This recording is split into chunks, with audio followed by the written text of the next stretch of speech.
여러분, 테니스 선수에게 테니스가 어렵고 테니스 치는 것을 잘 못 친다. 수영 선수가 한 5m 수영하고 가다가 자꾸 물속으로 가라앉는다. 참 이해가 잘 안 되죠. 테니스 선수는 테니스를 잘 쳐야 되고요. 수영 선수는 수영을 잘 해야 합니다. 마찬가지로 예수 믿는 사람에게도 전공 과목이 있습니다. 그리스도인 하면 생각나는 것이 있습니다. 그것이 뭐냐면 바로 사랑입니다. 예수님께서 이렇게 말씀을 하시네요. 요한복음 13장 34절 말씀에 새 계명을 너희에게 주노니 서로 사랑하라. 내가 너희를 사랑한 것 같이 너희도 서로 사랑하라.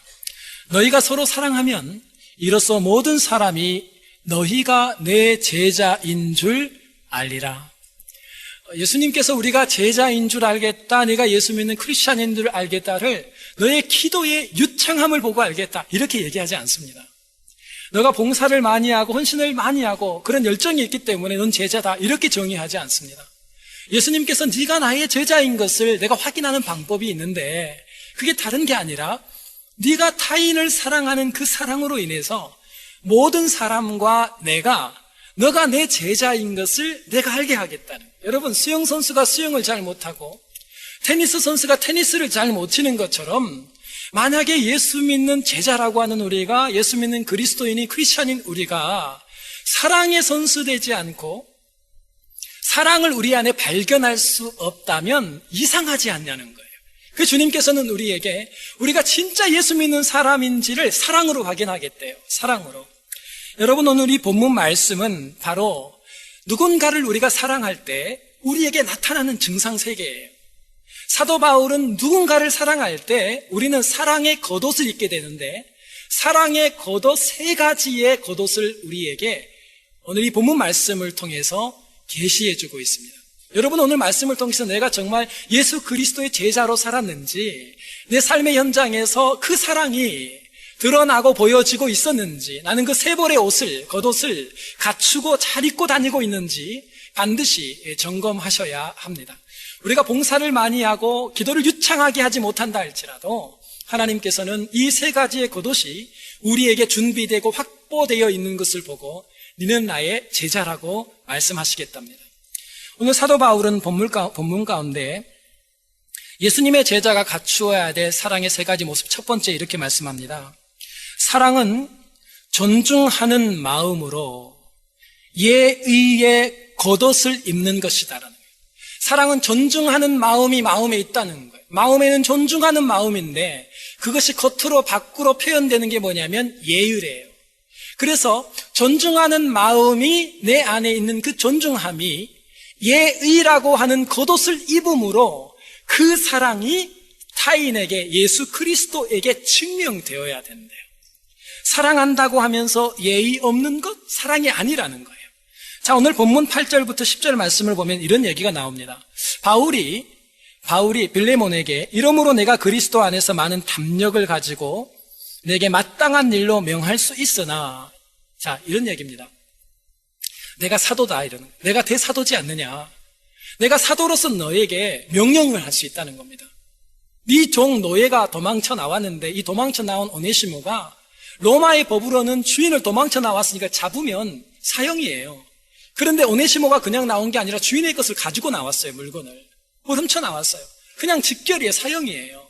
그런데 내가 사도의 권한으로 너에게 명령 내릴 수 있다. 또 하나는 네가 예수 믿지 않느냐, 그러니까 너 용서해야지 하고 내가 너에게 명령할 수도 있다. 또 한 가지는 뭐라고 얘기하냐면요, 나이 많은 나 바울은 그래요. 내가 너보다 나이가 많지 않느냐, 내가 노인이지 않느냐, 내가 나이 많은 선배로서도 너에게 명령할 수 있다. 그런데 명령하지 않겠답니다. 그리고 뭘 하겠다고 얘기하냐면 사랑을 인하여 도리어 간구하겠다. 사랑이 뭔가 간구하는 거래요. 명령할 수 있답니다. 명령할 수 있는 자격도 있고 권한이 있지만 내가 너에게 명령하지 않고 내가 너에게 간구하겠다, 이렇게 얘기합니다. 여러분, 명령이 뭐죠? 높은 사람이나 지위가 높은 사람이 낮은 사람에게 요청하는 것이 명령이고요. 그리고 간구는 지위가 낮거나 그리고 궁핍한 처지에 있는 사람이 넉넉하거나 지위가 높은 사람에게 요청하는 것이 바로 간구예요. 그런데 자격과 권한이 있는 사도 바울이 명령하지 않고 간구하겠대요. 왜 그랬을까요? 지금 빌레몬을 향한 예의를 갖추고 있는 거예요. 왜냐하면 빌레몬을 사랑하고 존중하는 마음이 사도 바울에게 있었습니다. 존중하는 마음이 어떻게 겉으로 드러나냐면 예의를 다함으로 그 존중하는 사랑의 마음이 바로 드러나게 되는 것입니다. 여러분, 사랑을 관심이라고 그러죠. 관심이 뭡니까? 마음이 간다는 거예요. 여러분, 마음이 가는 게 관심이고요. 마음이 가는 것이 사랑이에요. 그래서 우리는 사랑을 관심이라고 얘기합니다. 그런데 마음으로 사랑이 관심으로 시작되지만 이상한 게 하나 있어요. 관심이 가면, 마음이 가면 그 다음에는 손과 발이 움직이는 구체적인 돌봄이 있어요. 그래서 사랑을 돌봄이라고 그래요. 관심만 가지고는 사랑을 다 정의할 수 없습니다. 사랑이 관심이 있다는 건 맞지만 마음만 있는 게 아니에요. 마음이 가면 반드시 손과 발이 움직이는 돌봄이 시작됩니다. 그래서 사랑을 관심과 돌봄이라고 우리가 얘기합니다. 가령 예를 들어볼까요? 우리 집에 어항이 있는데 어항 속에 금붕어가 있어요. 그런데 그 금붕어를 제가 뭐라고 얘기하냐면 사랑한다는 거예요. 금붕어 너무 사랑해. 그런데 금붕어가 죽었어요. 왜 죽었냐면 밥을 못 먹고 굶어 죽었어요. 마음이 관심이 가 있다, 사랑한다. 그런데 손과 발이 그를 돌보지 않는 것을 사랑이라고 얘기하지 않아요. 우리는 그것을 금붕어 사랑한다고 안 합니다. 그래서 우리는 관심이 가고 마음이 가면 반드시 돌봄이라는 손과 발이 움직이는 구체적인 행위가 뒤에 따라가죠. 그런데 사랑은 혀끝으로 말하지만 그래서 손끝으로 표현한다라는 말이 나온 이유가 이것 때문이에요. 근데 문제가 있어요. 그러면 관심이 가고 돌봄이 있으면 사랑입니까? 아니요. 오늘 사도 바울이 그 도전을 하는 거예요. 여러분, 관심이 있어요. 돌봄도 있는데 이게 없으면 사랑이 아니래요, 바울이. 그게 뭐냐면 바로 그 대상을 향한 존중하는 마음이래요. 존중한 마음이 없으면 사랑이 아니랍니다. 중국 전국시대의 대표적인 사상가인 한비가 이런 얘기를 했습니다. 예의 도가 지나침은 진심이 적기 때문이다. 예란 자기의 마음을 상대에게 전달하기 위한 것으로서 거칠애를 하기 위한 것이 아니다. 무슨 얘기죠? 우리가 겉옷을 입었답니다. 예의라고 하는 겉옷을 입었는데 우리 마음속에 있는 대상을 향한 존중하는 마음이 겉옷인 겉으로 표현되지 않는 그 예의는 거짓이랍니다. 우리가 옷을 입었습니다. 겉옷을 입었는데 예의라고 하는 겉옷이 반드시 그 대상을 향한 존중하는 마음이 겉옷인 예의로 표현되어야만 그것이 사랑이라는 거예요. 여러분, 스코틀랜드 속담에 예의는 아름다운 마음의 외투다라고 얘기합니다. 우리의 마음이 그를 향한 대상을 향한 존중하는 마음이 외투, 우리가 입고 있는 겉옷인 예의로 드러나야 되는데 그냥 겉옷만 예의로 겉으로만 그에게 친절하거나 예의를 다하는 상태가 아니라 마음이 외투로 전달이 되어야만 한다는 거예요. 이거는 우리나라, 우리 민족뿐만이 아니라 중국이나 스코틀랜드, 영국 모든 나라 사람들이 공통으로 하는 얘기예요. 사랑하면 존중하고요. 존중하면 반드시 겉옷 하나를 입는데 그것이 바로 예의를 다하는 겉옷이라는 겁니다. 그래서 성경의 고린도전서 13장 5절 말씀에 사랑은 무례히 행치 않고 그랬어요. 예수님도 바울을 통해서 사랑을 어떻게 정의했냐면요, 무례히 행치 않는데요. 사랑은 무례하지 않대요. 이 말의 원어가 뭐냐면 무례히 행치 않다는 것은 아스케몬이라고 하는 말입니다. 이 말을 좀 쉽게 풀어서 쓰면 이런 말이에요. 사람을 대하는 너의 자세와 태도, 즉 예의가 바람직하고 곧아야 한다는 뜻이에요. 그러니까 사랑이 뭐예요? 예의를 다하는 거예요. 예의가 없는 건 사랑이 아니래요. 예의라고 하는 겉옷을 입고 그 겉옷이 우리의 마음에 그 대상을 향한 존중하는 마음이 예의라는 겉옷을 통해 드러날 때에 그것이 그 대상을 사랑하는 첫 번째 겉옷 예의라는 거예요. 성경에 정말 이런 얘기가 계속 나올까요? 요한복음 13장에 보면 예수님께서 최후의 만찬을 하시고 제자들의 발을 씻는 장면이 나와요. 그때 이상하게 예수님께서 제자들의 발을 씻기 전에 성경에 불필요한 것을 기록해놨어요. 그게 뭐냐면 예수님께서 겉옷을 벗으시고 그래요. 별로 중요한 대목이 아니잖아요. 그 다음에 무슨 얘기를 하냐면 세족식이 다 끝나고 나서 이제 이 세족식에 대한 의미를 설명하셔야 돼요. 말씀을 전하셔야 돼요. 말씀을 강론하기 전에 한번 생각해 보세요. 쭈그려 앉아서 제자들의 발을 다 그 더운 여름에 씻었으니 얼마나 예수님이 더우셨겠습니까? 얼마나 땀이 많이 나셨겠습니까? 그런데 성경이 이상하게 또 뭘 하나 기록해 놨냐면 예수님께서 강론하시기 전에 겉옷을 다시 입었답니다. 이 말은 의관을 정죄했다는 말이에요. 왜요? 말씀을 전하는 그분이 제자들이지만 내 아래 사람들이지만 예의를 다했답니다. 왜요? 제자들을 사랑했답니다. 어떻게? 그들의 존중함, 그들의 존귀함을 겉옷을 들러 입으시면서 예의를 다하시면서 제자들을 향한 예수님의 사랑을 예의로 보여주셨다는 거예요. 여러분, 사랑하는 사람이 있습니까? 사랑하는 사람에게는 그분의 소중함을 삶의 연장에서 보여줄 때 주님께서 네가 내 제자라 얘기하시는데 뭘 보고요? 대상을 존중히 여기는 마음으로 겉옷 하나인 예의를 다하는 그 겉옷을 바라보면서 네 정말 나를 사랑하구나, 내 제자라 말씀하시겠답니다. 여러분, 하나님을 향한 예의를 다하는 게 뭡니까? 예배지요. 예배입니다. 믿으십니까? 여러분, 하나님께 예의를 다하기 위해, 즉 그분을 사랑합니다. 하나님이 너무 존귀하십니다. 그것을 보여주기 위해 겉옷을 하나 입었는데 그게 예의예요. 예의를 다하기 위해서 우리 예배 드리는데요, 우리가 높은 사람을 만나든 혹은 나보다 직급이 낮은 사람을 만나건 우리 약속을 하잖아요. 약속을 하면 그 약속대로 나가서 그분을 만나게 되는데 때로는 우리의 의도와 상관없이 약속을 지키지 못할 때가 있어요. 환경 때문에. 그럴 수 있잖아요. 괜찮습니다. 그런데 매번 5분 늦어요. 자, 제가 한번 예를 들어볼게요. 예배가 시작되는 3부 예배가 11시 15분입니다. 그런데 항상 5분 늦게 와요. 여러분, 하나님께 예의를 다하는 것이 예배 드리는 거죠. 그런데 예의를 다하는 게 뭐냐면 그분을 존귀히 여기면 그 약속 시간보다 조금 일찍 와서 기다리게 되지요. 왜요? 그분이 존귀하다는 뜻이에요. 여러분은 어떻습니까? 이게 사랑하는 거랍니다. 두 번째 겉옷이 있습니다. 그것은 뭐냐면 두 번째, 사랑은 가능성을 보게 합니다. 사랑은 가능성을 보는 것입니다. 참 이상해요. 참 이상해요. 여러분의 눈에는 뭐가 보이십니까? 오늘 이 본문 말씀 속에 바울이요, 노예예요. 노예가 도망 나왔어요. 잡히면 죽는 거예요. 그런데 뭘 훔쳐 나왔어요. 이거는 사형이에요. 로마법으로. 근데 그 사람 오네시모를 향해 13절에 뭐라고 얘기하냐면, 오네시모는 복음을 위하여, 13절 마지막에 뭐라 그래요? 섬기는 자라, 이렇게 정의를 해요. 여러분, 노예예요. 사람 취급도 안 해요. 당시에 노예는 짐승만도 못해요. 병들면 그냥 죽이는 거예요. 그런데 그 노예 속에 뭘 보았냐면 그게 가능성을 봤어요. 뭐라고 얘기를 해요? 그는 복음을 위해서 섬기게 될 사람이래요. 또 뭐라 그래요? 그를 더 이상 종이라 하지 말라 그래요. 노예라고 하지 말라. 그는 우리의 형제라 그래요. 형제라. 갑자기 그 안에서 형제라, 그 안에 예수님의 생명이 있다, 이런 얘기를 합니다. 뿐만 아니에요. 오늘 본문 뒤에 16절 17절에는 이런 얘기를 합니다.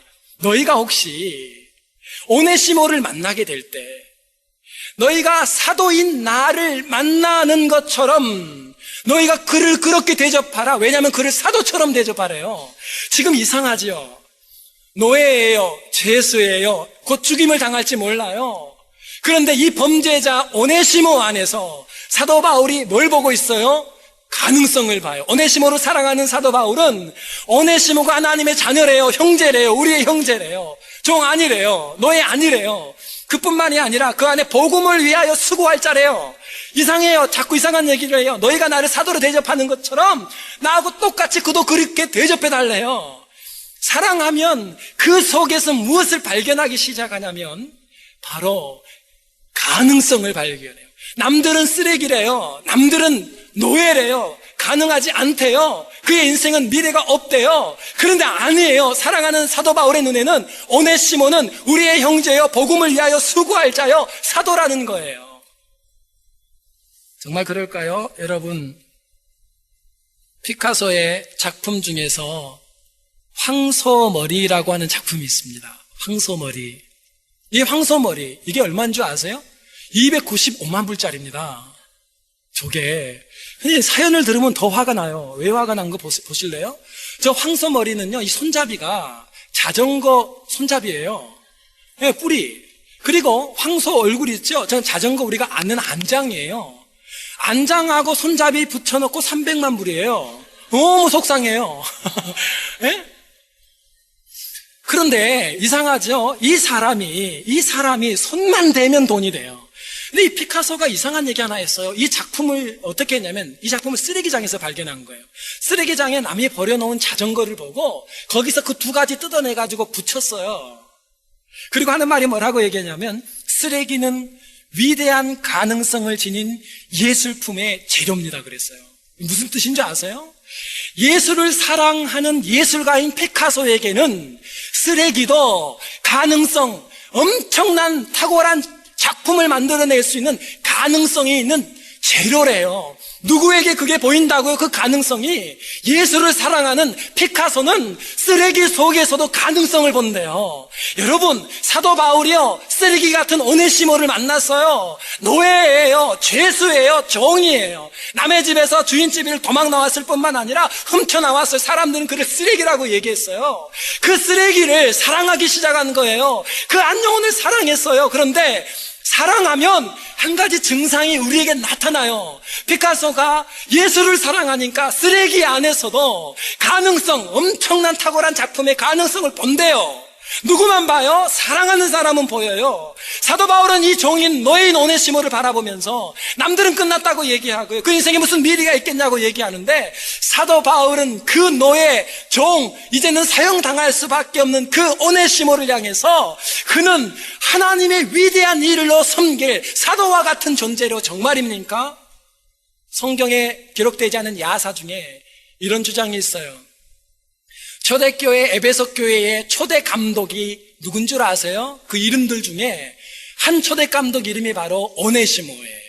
여러분, 사도 바울은 본 게 있어요. 오늘 우리 눈으로 볼 땐 내 자식이 불가능해요. 내 자식의 연주소를 보니까요, 쓰레기장에 버린 남들이 볼 때의 그런 존재같이 보여요. 내 남편을 바라보니까요, 그런 존재 같아요. 그런데 사랑하면 옷 하나를 입게 되는데, 사랑하는 대상을 바라보면서 남들이 보지 못하는 영적인 가능성, 그 가능성을 본대요. 왜냐하면 사랑하는 사람에게만 바로 그 가능성이 보여지기 때문이에요. 저는 이 사랑의 두 번째 겉옷인 이 겉옷이 여러분이 입는 성숙한 사랑의 겉옷이 되기를 주님의 이름으로 축원합니다. 오늘 세 번째 겉옷이 있습니다. 사랑을 하게 되면 나타나는 증상 세 번째 겉옷이. 그것은 뭐냐면 사랑은 동질의식으로부터 시작돼요. 사랑은 동질의식을 갖는 거예요. 동질의식. 이게 무슨 뜻일까요? 오늘 본문 9절 10절에 이런 말씀이 나옵니다. 갇힌 자 되어 갇힌 중에서 낳은 아들 오네시모를 위하여. 그래요. 자, 오네시모와 바울이요, 오네시모와 자기의 관계의 위치를 설명해 주고 있어요. 나는 오네시모보다 좀 더 위대한 사도고, 내 가말리알에서 내 공부도 많이 하고, 내 족보가 바리새인이고, 이런 얘기가 아니에요. 뭘 해요? 동질의식이에요. 그도 감옥에 갇힌 죄수고 나도 감옥에 갇힌 죄수다. 동질의식을 얘기해요. 사도 바울이 입은 세 번째 옷이에요. 오네시모를 향한 사랑하는 사도 바울은 세 번째 옷이 뭐냐면 동질의식이라는 옷을 입어요. 거기에만 나온 게 아니에요. 뭐라고 계속 얘기한 줄 아십니까? 12절 13절에도 나오죠. 그는 나의 심장이라 신복이라 내장이라. 그와 나를 동일시해버려요. 동질의식이에요. 여러분, 내장은 내 안에 있는 거잖아요. 그런데 오네시모는 나에게 그렇게 중요한 사람이래요. 내장처럼 동질의식, 같은 걸 찾고 있는 거예요. 사랑은 뭐예요? 같은 걸 찾는 거예요. 그와 같은 자리에 서는 거예요. 동질의식을 갖는 거예요. 뭐라고 얘기합니까? 17절 18절 쪽으로 가면요, 너희가 나를 만날 때 나를 대하는 것처럼 오네시모 이 노예를 만날 때 너희가 나를 대접하는 것처럼 그를 사도같이 대접해 주래요. 동질의식이에요. 같다는 얘기를 자꾸 하는 거예요. 여러분, 사랑이 뭐예요? 사랑은 그와 같아지는 거예요. 예수님께서 우리를 사랑하셨습니다. 그래서 하늘 보좌에서 이렇게 팔짱 끼고 계셨는가? 아니요. 그분이 하나님의 아들이심에도 불구하고 뭐라고 성경이 얘기합니까? 자기를 비워 사람과 같이 되셨대요. 뭐 하시려고? 동질의식이라는 거예요. 이게 사랑한다는 뜻이에요. 여러분, 사랑하면 이렇게 얘기하지 않아요. 난 공부 많이 했는데 왜 이렇게 공부를 못 하셨을까? 나는 이렇게 재물이 많은데 왜 이렇게 재물이 없으실까? 내가 사람을 만나면 나의 지식을 자꾸 얘기하면서요, 나의 유식함을 드러내지 않아요. 상대를 사랑하면요, 정말 그와 같은 것을 찾아가요. 내가 좀 더 나은 게 있는데요, 비교하지 않아요. 자꾸 그걸 드러내고 싶지 않아요. 상처 주고 싶지 않아요. 그와 내가 같아지고 싶어요. 그 마음이 바로 동질의식의 사랑의 세 번째 옷입니다. 한 가지 얘기하고 마칠게요. 저는 군대에 있을 때 참 희한한 일을 경험했습니다. 병원에 있는데 김병장이라고 하는 그분은 이상한 기술이 하나 있었어요. 점을 쳐요. 점을 치는데 사람의 미래는 몰라요. 근데 과거를 다 얘기해요. 그러니까 그 앞에 잘 안 지나가려고 그러더라고, 애들이. 뭐 어디 갔지, 뭐 정확하게 찍어내버려요. 점을 쳐주는 거예요. 문제가 생겼어요. 문제가 뭐냐면 어느 날 그 병원에 이등병이 자살을 했어요. 그리고 그 병원으로 시신이 들어왔어요. 밤이 됐거든요. 밤이 됐는데 그 밤에 그 이등병이, 이거는 그분의 얘기예요. 김병장 얘기예요. 밤에 그 죽은 이등병이 자기한테 왔대요. 그리고 자기 보고 깨우더니 나 억울함 좀 풀어달라고 그러더래요. 그러니까 얼마나 기겁했겠어요. 깜짝 놀랐죠. 저한테 달려왔어요. 저 자기 좀 도와달라고. 근데 제가 그때 신학교 1학년 졸업하고 갔는데 저거 뭘 도와줘요. 뭘 알아야지요. 그리고 시간이 지나가는 어느 날이었어요. 제가 이상한 건 하나는요, 예수 믿는 사람은 몰라요. 과거를 못 보더라고요. 제가 그날은 성경책을 방 안에서 우리 간호장교님이 방을 내줬어요. 저 성경 보라고. 그래서 저녁 시간 다 자는 시간에 제가 혼자 성경을 봐요. 몇 시간씩 성경을 보는데 고린도전서 13장 성경을 일독 이렇게 하고 그럼 14장 넘어가야 되잖아요. 그런데 사랑은 오래 참고 사랑은 온유하며 다 읽었어요. 안 넘어가요. 다시 눈이 1절로 가요. 또 읽었어요. 성령이 저 마음속에 계속 읽기를 원하시는 것 같아요. 그게 읽었어요. 계속 20번을 그 밤에 읽었는데요, 20번 정도, 한 10번을 읽고 나는데 갑자기 저에게 이상한 게 느껴지더라고요. 고린도전서 13장 사랑장은 예수님 얘기더라고요. 그런데 십자가가 보여요. 저의 마음에 십자가가 자꾸 그려져요. 아, 예수님이구나, 십자가구나. 15번, 20번 읽어가는 동안 저의 눈가에 눈물이 맺히기 시작하고요, 이런 사랑으로 나를 지금 보듬어주고 계시구나, 오래 참아주고 계시구나. 계속 저의 마음에 사랑이 가득히 채워진 시간에 갑자기 밖에서, 그리고 그 김병장이 들어왔어요. 숨이 차는 거예요. 저 앞에 와가지고 자기 좀 도와달라는 거예요. 미치겠다는 거예요. 귀신 때문에 고통스럽대요. 그러면서 저에게 자기 자신의 과거에 지은 죄를 다 얘기를 해주더라고요. 제가 그 형제를 앞에 앉아라 그랬어요. 여러분, 전도사 이제 신학교 1학년 졸업하고 간 제가 얼마나 무서웠을까요? 저 그날 놀란 게 있어요. 사랑은 모든 두려움을 쫓아냅니다. 그 형제를 앉혀놓고요, 얘기를 다 듣고 나서 제가 그 형제 손을 잡았어요. 그리고 같이 기도할까요? 기도하자고. 그리고 기도하기 시작했어요. 그런데 기도했어요. 하나님, 김병장이 이런 죄를 지었는데 용서해 주세요. 하나님, 김병장이 이런 죄를 지었는데 용서해 주세요. 이렇게 기도해야 되잖아요. 그런데 제가 어떻게 기도를 계속하고 있냐면, 하나님, 제가 이런 죄를 지었어요. 이건 김병장 죄만이 아니에요. 하나님, 내 속에도 그 죄가 있어요. 저를 용서해 주세요. 그리고 이 김병장 대신 제가 회개를 하는 거예요. 김병장을 용서해 주세요가 아니라, 하나님, 김병장이 저가 돼버린 거예요. 네, 용서해 주세요. 하나님, 몰랐어요. 용서해 주세요. 그 죄를 이길 힘이 없었어요. 그때는 그럴 수밖에 없었어요. 제가 계속 회개를 하는데요, 김병장이 이렇게 하니까 용서해 주세요가 아니라 저가 회개를 하고 있는 거예요. 저의 죄가 돼버린 거예요. 그날 밤에 기도가 다 끝났어요. 두 손을 붙잡고 있었잖아요. 저도 엉엉 울고 기도했는데 이 친구는요, 제가 손을 잡고 있으면 코를 못 닦은 거예요. 코가 땅바닥에 줄을 딱 대고 있더라고요. 눈물이 얼마나 김병장 울었는지요. 눈물이.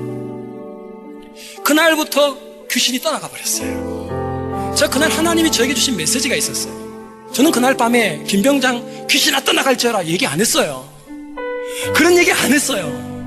그냥 이 친구, 지금 이 위치에 있는 이 친구 있는 자리로 내려갔어요. 그리고 그 죄를 다 뒤집어 썼어요. 하나님, 그와 같이 됐어요. 동질의식을 가졌어요. 하나님이요, 마귀를 쫓아내는데 먼저 저에게 뭐려고 앉았어요? 네가 그와 같이 되라는 거예요. 동질의식을 갖게 하더라고요. 그게 뭐니까? 사랑은 빛입니다. 어둠이 얼씬도 못합니다. 영혼을 사랑하면요, 육신의 질병도, 그리고 영적인 결박도 풀어지는 것을 믿으시기 바랍니다. 하나님께서 저에게 뭐려고 하셨냐면 동질의식이었어요. 난 너하고 달라. 난 전도사거든. 내가 너보다 좀 더 거룩해. 아니요. 하나님, 여러분 저희 마음에 한 번만 들어와서 저를 보시면 우리 교회 안 나오실 겁니다. 그 사람에게 감사해요. 똑같은 자리에 있어요. 만나서 내가 그보다 낫다고 그 지식을 자랑하고 나의 경험을 자랑하고 나의 의를 자랑할 이유가 없다는 것. 사랑은 그와 같이 되는 거예요. 그와 동질의식을 가질 때 그 사랑의 세 번째 옷은 역사함이 있어요. 그 사랑의 옷을 통해 귀신이 떠나가고요, 질병이 치유되고 예수 그리스도의 복음에 놀라운 역사가 오네시모에게 나타나요. 오네시모를 하나님이 초대 감독으로 들어서 쓰실 수밖에 없었던 이유는 그에게 이 사랑의 옷에 흔적이 있었기 때문입니다. 오늘 하나님 여러분에게 말씀하십니다. 예수님의 제자 되십니까? 그리스도인이십니까? 여러분의 삶의 현장에 타인을 존중하는 첫 번째 옷인 예의를 다하는 삶을 사시기를 주님의 이름으로 축복합니다. 뿐만 아니라 그 안에 아무도 보지 못하는데 사랑할 때만 보이는 그 가능성이 여러분의 입술에서 계속적으로 선포되기를 바랍니다. 여러분을 만나는 사람들이 나는 저분 앞에만 가면 왜 이렇게 작아지는지, 저분 앞에만 가면 내가 무식한 게 드러나고, 저분 앞에만 가면 내가 가난한 게 드러나고, 그런 삶이 아니라 저분 앞에만 가면 같아지는 거예요. 그분이 내 자리로 내려오는 거예요. 그 옷으로 하나님은 치유와 회복의 역사를 여러분의 삶의 현장에서 일으키실 줄 믿습니다.